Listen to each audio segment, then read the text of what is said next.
Mula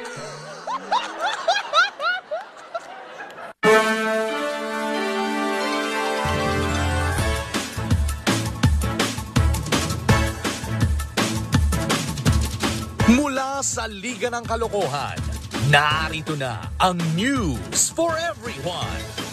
Ang Balitawanan. Ang haba! Magandang gabi, everyone!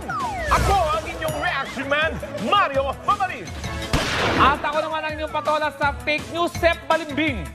At dahil hindi po pumipikit ang mga balita, ako naman si Kalad Karen Dadilan. At ito ang Balitawanan! At eto na ang number 1 na balita.